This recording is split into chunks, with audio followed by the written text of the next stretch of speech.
Hello and welcome to Eye on Oakland. I'm Chuck Moss, your host.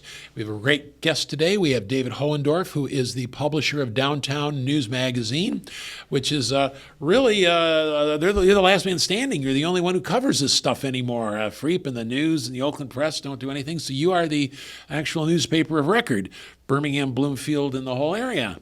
Correct, yeah. We are the last man standing. Well, welcome to the show, and I'm glad you're still on your feet. I noticed that you have something there. What is that? It's Lake Magazine, which we created late last year, direct mail to 17,000 lakefront homeowners countywide. Yeah. And it's got a environmental focus. Okay.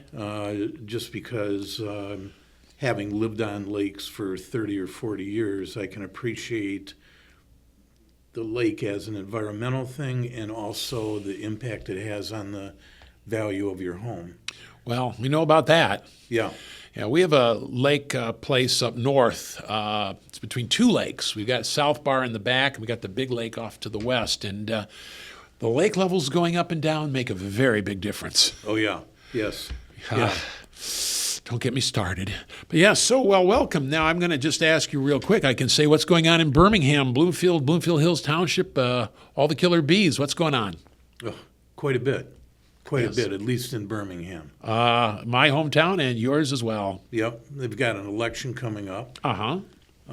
in November. We're not even sure. 3 seats are open on the city commission. Yeah. But at this point, you don't have to file until July. So we really don't know who might be seeking the 3 seats. Uh-huh. We know that Commissioner Katie Schaefer is not rerunning. Oh, she isn't. She is not. I did not hear that. I haven't heard that directly from her. I sent a confirmation email to her about a week ago. Didn't get a response. But everybody that I'm talking to said, yes, it's a widely known fact that she's not running. Oh, maybe widely known. It's not that widely known. But, okay, well, all right, Dr. Schaefer, and, well, good. She's served honorably, and that's a good thing. So that is an open seat.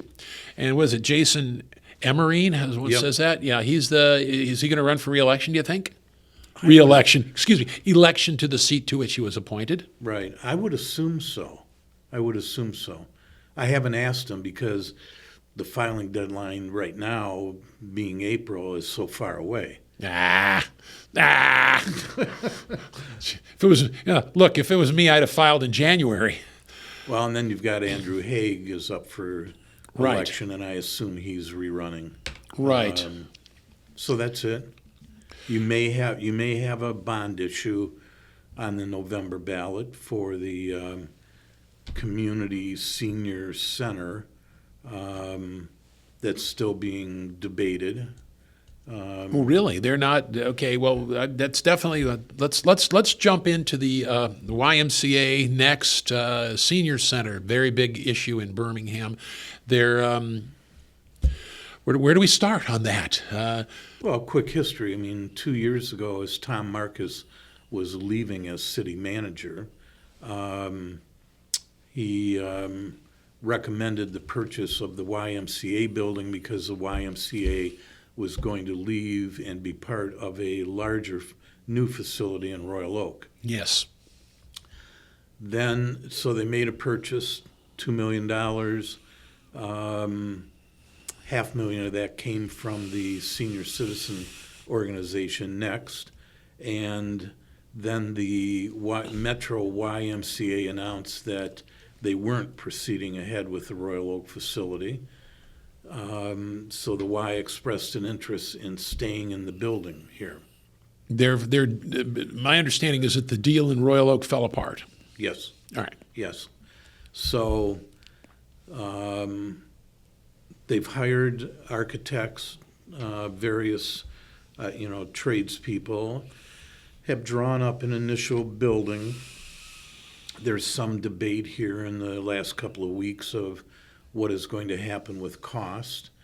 Originally was projected at $30 to $32 million, would have been paid off over a 20 or 25 year period, and the average homeowner, one of the proposals suggested average homeowner would pay about $144 a year over the life of the bonds to retire those, okay? With the nonsense that's going on in Washington, D.C. relative to tariffs, okay, the cost of the project looks like it will be exploding. And so I think at Monday's city commission meeting, we'll probably get more details, but the rumor was that they had to trim on the increased cost about $8 million off the project to continue on. Well, there goes the swimming pool. I don't think so. What I heard unofficially, because I was not part of those meetings, was that instead of a sunken swimming pool, now it'll be above ground. That saves $1.2 million.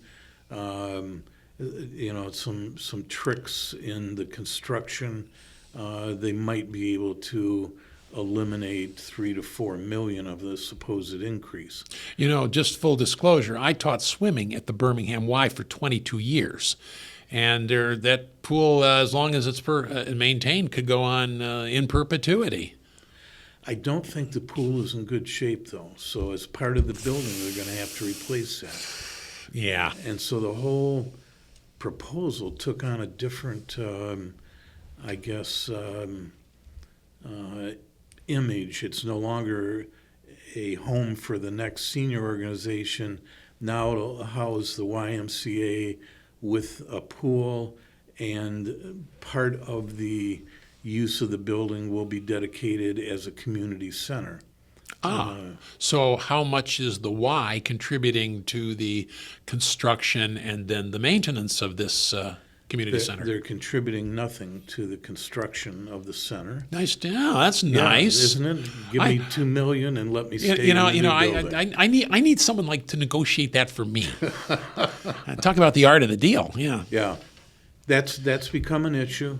Some people object to that. Supposedly, in rough terms, the YMCA would be responsible for maintenance of the building in exchange for not paying rent. So they wouldn't be paying rent either. So there's a lot of questions that still have to be resolved. What is the drop dead date for putting a millage on the ballot, do you think, for November? August. Yeah. Okay, so they gotta have all the ducks in a row in the vote by August. Right. But August does not give you that big a window to sell the thing. I know, and that was a concern. They originally had talked about a May vote on this. Yes. And then they said, no, that's like a stealth election. Most people objected to that. As well they should. Yeah. I mean, if it was me, if I was, which I am not, attempting to go back up to Lansing, I would say any money vote should be in November. Yes. But that's just well, me. then they propose we'll put it on the August ballot. Then they just recently, in one of the ad hoc committee meetings with Next and members of the city, just in the last 2 weeks, I'm told, once again, we'll hear more details in the coming week, that they decided there was not enough time to promote the issue if you put it on the August ballot, because they would have to make that determination here in the next 2 weeks. So they've decided that it'll be on the November ballot. Decision by indecision. Right. Right. We know it well, yeah. Okay, well, so 32... So that's a major item in the community. Yeah, I would have to say. Yeah. And $32 million is not an inconsiderable sum. Right. Not at all. Okay, so I don't know if you're up for prognostication with a magic 8 ball. Do you think it would pass or not? I know what I think. I think it's going to be a tough sell. It's going to be a tough sell, and the problem is,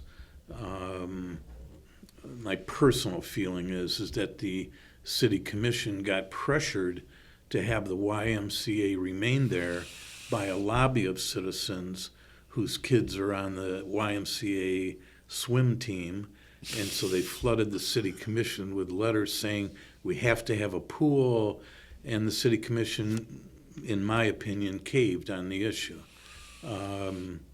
I don't think I think the city will regret at some point having a pool.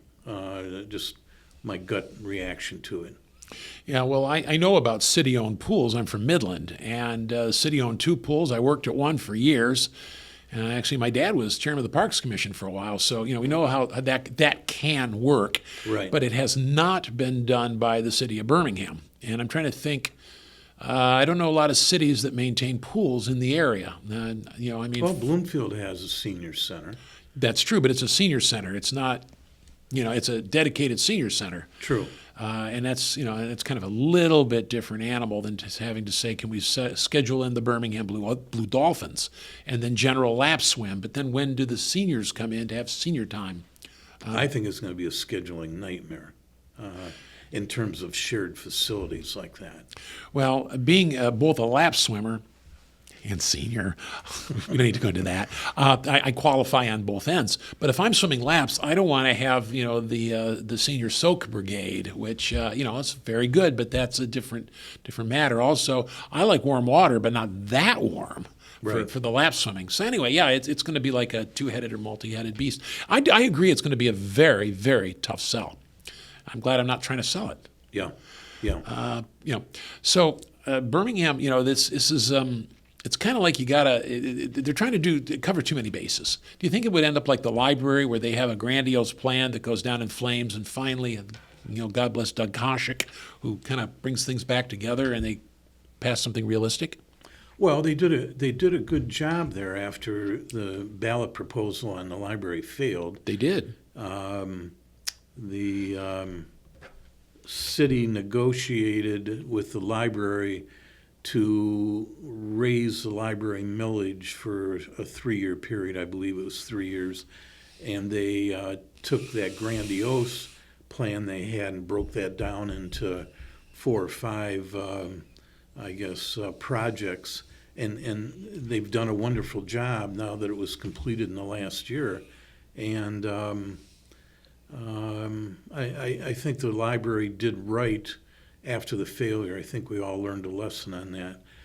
I'm a little concerned. 30 to 32 million when you set out really to create a home for the next organization. I think a lot's going to depend on how the general public feels about the short-term future economically with everything that's going on nationally right now. Sure.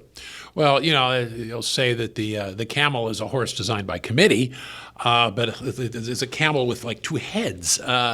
This is going to be you talk about mission creep. I think it's going to be a very interesting sell. You can say, well, it's for the children. Well, it isn't. It's for the seniors. Well, it isn't that either. Meanwhile, you have Bloomfield Seniors, which is a gold standard, and you got up at OPC the platinum standard. So I would think there would be some examples, but they don't seem to be following them. Yeah, no, it's. I think there's a lot to be determined here just in the next couple of weeks. Watch the city commission to see how it votes. Yes. Well, up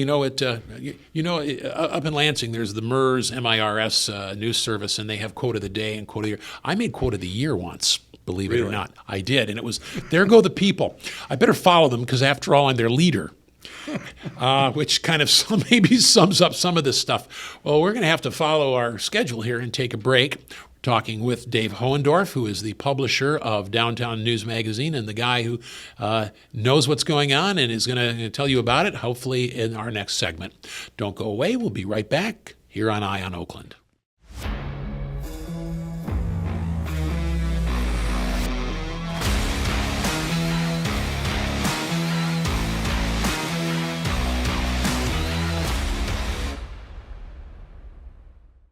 Welcome back to Eye on Oakland. I'm Chuck Moss, your host.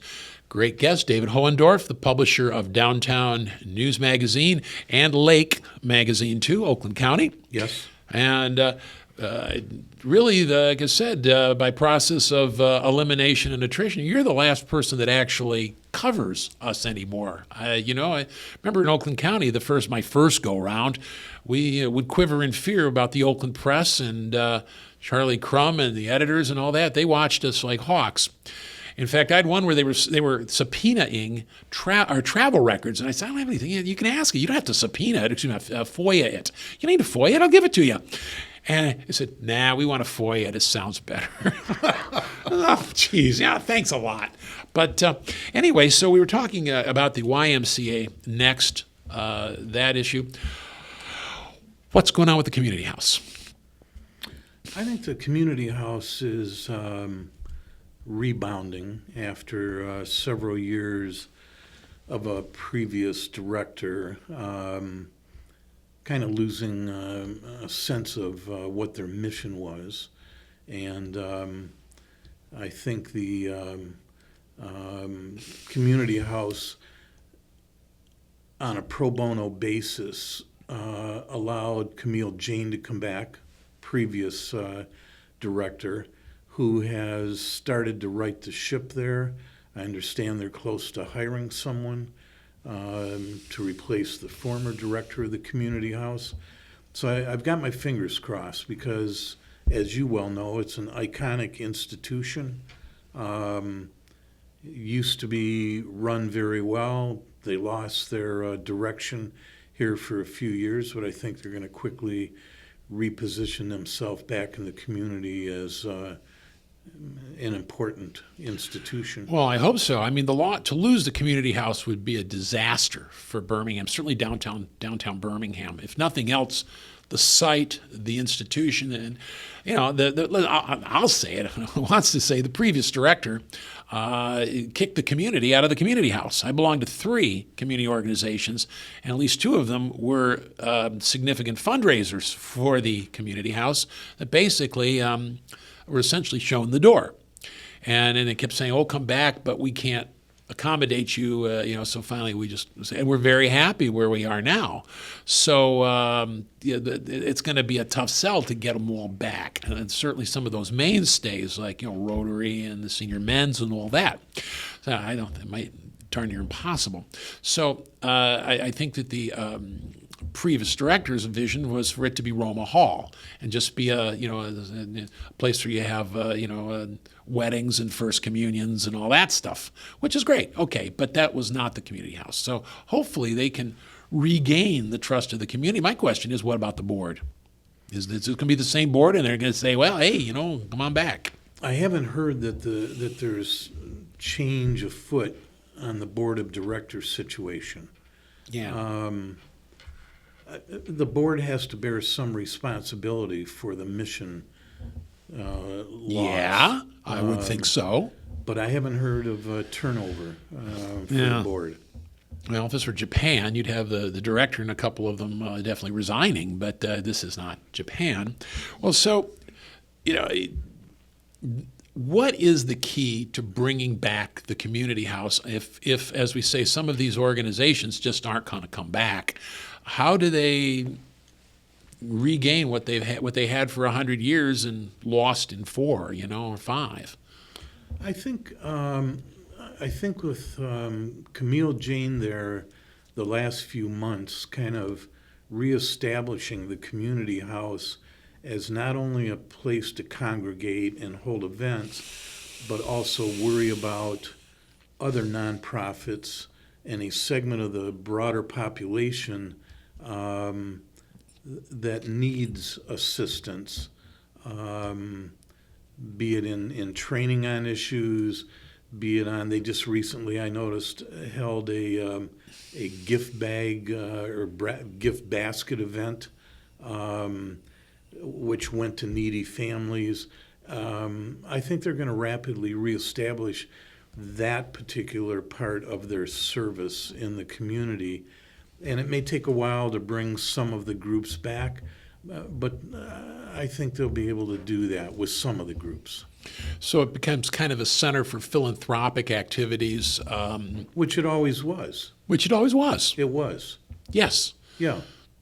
You have events there because you need to raise revenue because they get no tax money. So they have to have a revenue stream, and that comes from the weddings, the first communion events, things of that nature. But I think with the previous director, that's what the community house turned into, was frankly, just an event place. A venue. Yeah, A venue. a venue. Roma Hall. They Roma want Hall. to be Roma Hall. Yeah. Well, we already got Roma Hall. Yeah. We don't need that. But yeah, and there was a plan floated to the city commission. And it seemed to have, whatever you talk about your horse designed by committee, it had to touch the base for anybody who might want to have their bases touched, and it went down. And I think the city commission said, "You got to be kidding me."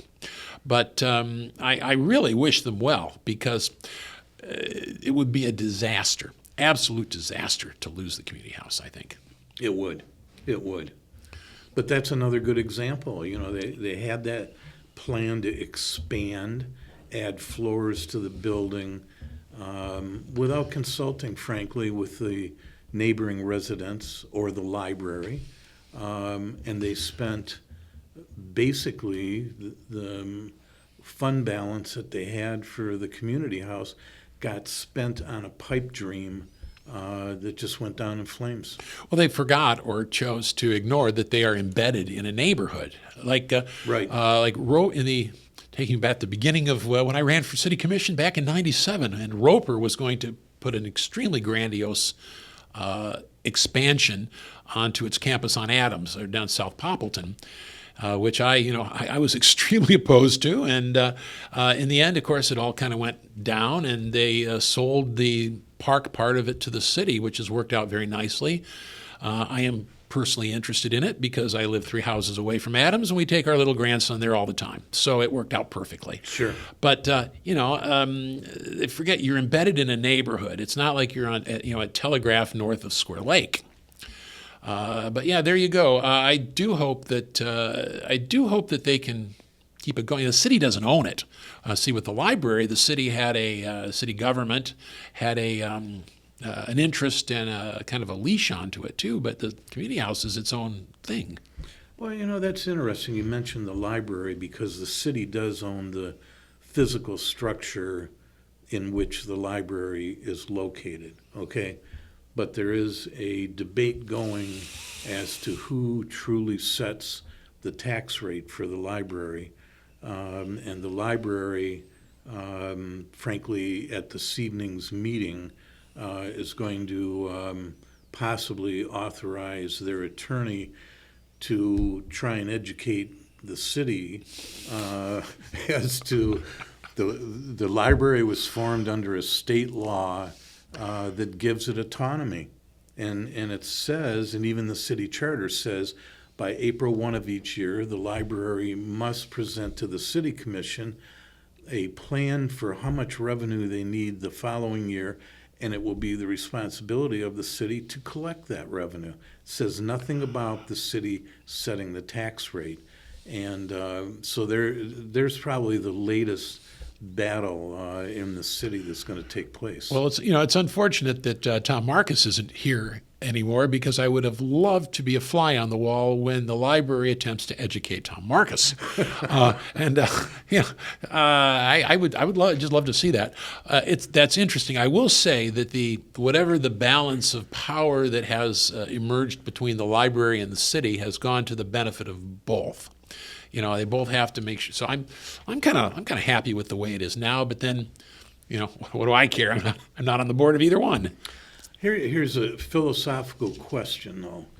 If the municipal government, the board, is going to start doing things like setting the tax rate for the library, at what point do you run the risk of the library no longer being independent in terms of what they offer in the library? You could get a bad city commission at some point in time that decides, we set the tax rate, you're in our building, we're now going to dictate how you stock or what you stock in the library. And I think that's a dangerous slope to even start down. And so I'm privately pushing the idea with the library of, frankly, a friendly lawsuit is probably in order, and let's have a court decide this. I think it's critical. We're already seeing that nationally right now. Yeah. With the current administration. I think the independence of the library is just crucial. Well, sure, but the good news is that even when I was on the city commission, I didn't want to tell the library that you got to stock it with William F. Buckley books. I mean, that's just, it's the library is, as long as no one side tries to jam it either way, and they remain. There's no real issue, and anybody you'd have to be stupid if you were in the city commission to try and mess around with something like that. But They're doing it around the state, though. yeah, They are doing it around the state. but not in Birmingham. In this I town, understand that would not go over very well. You talk about an election. I mean, anybody I could file tomorrow and say these guys are messing with the library, and I'd probably be elected by acclamation. You might be right on that. Not that hasn't happened before, but so we could, it's just we got enough real problems. Why would they be stupid enough to mess with the library? The library's doing a great job. I mean, They are. I would, now that I think about it, I don't think I have any overdue books. I did have one, but I think I brought that one back. Wasn't to this library. So, election coming up. Do you see any? I mean, my view is there anything coming up that you see that's a hidden issue? Locally or? Yeah, locally. Well, Okay. nationally. No, but I noticed last week that and you would be more familiar with the process on this, the state election board approved the first commission to circulate for the election next year to put on the ballot a proposal requiring birth certificates, proof of citizenship at the polls, something that the Republicans in the House had tried last year and it went nowhere. So now there'll be a drive there. So I think we might find some interesting issues on the ballot next year, not this November. Well, it's kind of out of our wheelhouse, but I got to say that I think it's going to be very, very difficult to beat Mike Duggan for governor, and I think it's going to be very difficult to try and explain why he should be beat. So Democrats and Republicans both, but we'll have to see about that. So a city commission election. Didn't you say once like 22 people signed up to try and replace the appointment Yes. when Mayor McLean left, and none of them want to run? Unofficially, and I'm getting this secondhand because I didn't talk directly with many of those that sought the appointment, but I'm being told that there is less interest in possibly serving on the city commission because you have 2 or 3 players on the city commission that well, maybe they don't play nice. You should have served with Dante Lanzetta. Oh. That's all I'm going to say. Come on. I mean, you think you had it bad then. You should have served with me. That was worse. Well, we're going to have to leave it here, unfortunately, because we're out of time. We've been talking with Dave Hohendorf, who's the publisher of Downtown News Magazine, the one guy who knows what's going on, and you can actually rely on him to tell you. And I'm Chuck Moss, your host. Thank you for joining us here on Eye on Oakland.